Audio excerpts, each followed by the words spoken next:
अस्सलाम वालेकुम। हमारा अगला टॉपिक है रिएक्टिविटी ऑफ हेलोजेन्स या हेलोजिनो अल्केन्स। तो रिएक्टिविटी ऑफ हेलो अल्केन्स में अगर हम देखें तो जो ये अल्काइल हैलाइड का हमारे पास फार्मूला है R बॉन्ड X, तो इस R में हमारे पास जितने भी अल्काइल रेडिकल आते हैं, यहाँ पे मैंने एग्जांपल ली है CH3Cl की।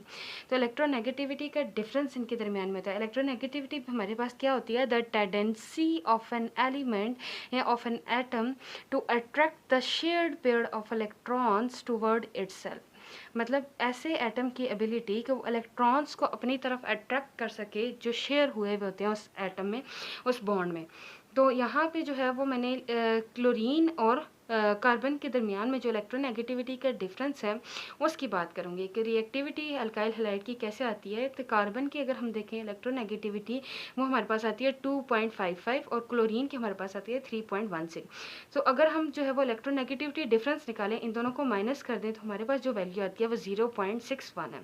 0.61 अगर हम देखें जो हमारे पास पॉली स्केल में वैल्यू है पोलर कोवेलेंट बॉन्ड की, पोलर कोवेलेंट बॉन्ड की जो वैल्यू हमारे पास आती है वो आती है 0.4 से जब ज़्यादा होगी वैल्यू, मतलब 0.4 से अबव वैल्यू आएगी तो वो पोलर कोवेलेंट कंपाउंड बॉन्ड होगा और उस पर पार्शियल पॉजिटिव और पार्शियल नेगेटिव चार्जेस आते हैं।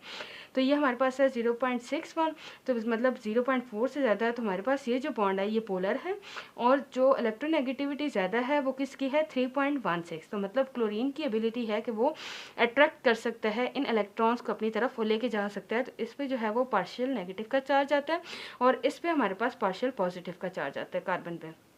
तो ये जो चार्जेस इन पे आए हैं पार्शियल नेगेटिव और पार्शियल पॉजिटिव चार्जेस, इसकी बेसिस पे ये जो है वो रिएक्शंस करते हैं। डिफरेंट तरह के जो हमारे पास रिएक्शंस होते हैं, न्यूक्लियोफाइल अटैक करता है या हेलोजिनेशन का प्रोसेस होता है। ऑन द होल जितने भी रिएक्शंस हम इसमें देखेंगे तो बेसिकली यहाँ होता है। तो अब अगर हम देखें कि यहाँ पे देखें CH3 और Cl है, अगर हम कोई बात करें कि न्यूक्लियोफाइल जब इस पर अटैक करेगा एक नेगेटिव स्पीशी आएगी जो कि न्यूक्लियस लविंग है और इलेक्ट्रॉन्स इसके पास प्रेजेंट है। ये अब इस पर पार्शियल पॉजिटिव चार्ज आ गया, इस पर पार्शियल नेगेटिव चार्ज आ गया। तो अब इस चार्जेस के बेसिस पे ये जो स्पीशी है ये अट्रैक्ट करे होगी कार्बन की तरफ। जब ये कार्बन की तरफ अट्रैक्ट होगी तो यहाँ पे हमारे पास क्या होगा कि ये क्लोरीन यहाँ से रिमूव हो जाएगा, क्योंकि जब कार्बन इसके साथ बॉन्ड बनाएगा, कार्बन तो 4 ही बॉन्ड बनाता है ना, टेट्रावैलेंट होता है, तो 5 बॉन्ड तो बनाएगा नहीं। तो ये क्लोरीन यहाँ से रिमूव हो जाता है और रिजल्ट में जो हमारे पास कंपाउंड बनेगा वो CH3 न्यूक्लियोफाइल बन जाएगा और साथ में जो हमारे पास यहाँ पे Cl रिमूव हो जाएगा। तो ये बेसिकली हमारे पास रिएक्टिविटी आती है इलेक्ट्रोनेगेटिविटी के डिफरेंस के बेसिस पे कि ये जो न्यूक्लियोफाइल ने अटैक किया, और इसकी बेसिस पे जो है वो डिफरेंट रिएक्शंस हमारे पास हो सकते हैं, जो जिनमें जो हमारे पास आता है न्यूक्लियोफिलिक सब्सटीट्यूशन रिएक्शन हमारे पास आता है, और सेकंड जो है हमारे पास एलिमिनेशन रिएक्शन। एक है न्यूक्लियोफिलिक सब्सटीट्यूशन रिएक्शन और दूसरा हमारे पास आता है एलिमिनेशन रिएक्शन। एलिमिनेशन रिएक्शन भी देखेंगे हम और न्यूक्लियोफिलिक सब्सटीट्यूशन रिएक्शन भी देखेंगे। RXTN में जो है वो रिएक्शन के लिए शॉर्ट टर्म में लिखती हूँ, तो कंफ्यूज नहीं होइएगा। गए न्यूक्लियोफिलिक सब्सटीट्यूशन रिएक्शन और दूसरे एलिमिनेशन रिएक्शन शो करते हैं जस्ट इस partial positive partial negative charges जो इलेक्ट्रोनेगेटिविटी की डिफरेंस की बेस पे आ रहा था, उसकी बेसिस पे न्यूक्लियोफाइल अट्रैक्ट होता है इस कार्बन की तरफ। जब इस कार्बन की तरफ ये अट्रैक्ट होता है तो ये दूसरा जो बॉन्ड हैलाइड के साथ इसका बना हुआ है यहाँ पे ये टूट जाता है सिंपली। तो यहाँ पे एक हमारे पास रिएक्शन है हेलोजेंस का, वो हम देखते हैं। यहाँ पे हमारे पास रिएक्शन है कि क्लोरोबेंजीन हमारे पास है, उसमें एज ए कैटलिस्ट यूज़ हो रहा है HNO3 और H2SO4। कैटलिस्ट हमारे पास बेसिकली H2SO4 है और HNO3 से हम NO2 जनरेट करवाएंगे और इसके साथ रिएक्शन होगा इसका। तो NO2 इसमें से निकलेगा और बेसिकली यहाँ पे ऑर्थो और पैरा पोजिशन पे, ऑर्थो पोजिशन कहते हैं 1-2 पोजिशन को, या 1-6 पोजिशन को हम जो है वो ऑर्थो पोजिशन कहते हैं। मतलब एक बेंजीन रिंग में जो हमारे पास पोजिशंस आती हैं वो कौन कौन सी आती हैं? 2 पोजीशन ऑर्थो की आती हैं और 1-4 एक पोजीशन हमारे पास पैरा पोजीशन आती है, और 1-3 पोजीशन या 1-5 पोजीशन हमारे पास किसकी होती है? मेटा पोजीशन हमारे पास होती है।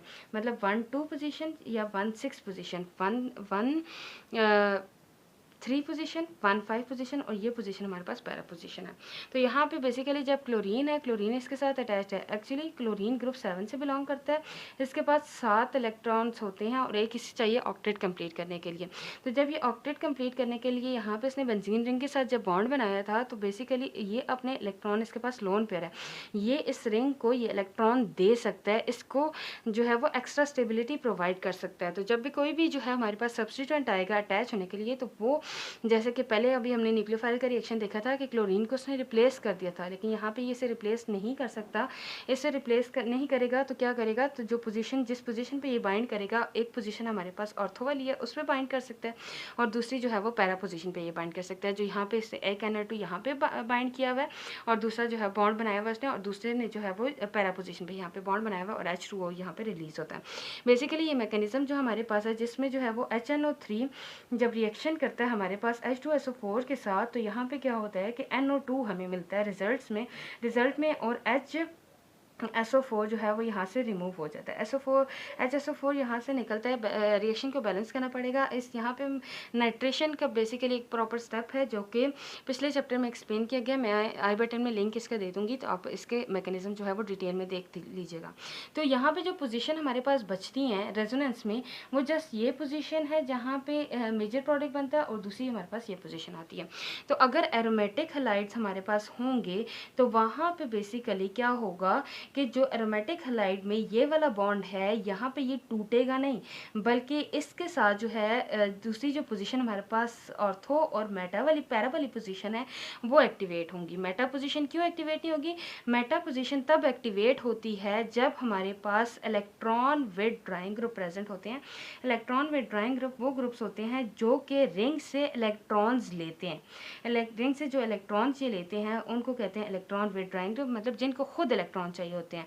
अब जैसे फॉर एग्जांपल ये NO2 की बात की हमने, अगर इस क्लोरीन की जगह NO2 अटैच होता तो हमारे पास जो है वो मेटा पोजीशन पे प्रोडक्ट बनता, क्योंकि NO2 की बॉन्ड जब बेंजीन के साथ इसका बॉन्ड बनता है, तो बेंजीन में बेसिकली जब ये नाइट्रोजन 3 बॉन्ड बनाता है, लेकिन नाइट्रोजन के यहाँ बॉन्ड बने हुए हैं 1 2 3 4 बॉन्ड बने हुए हैं।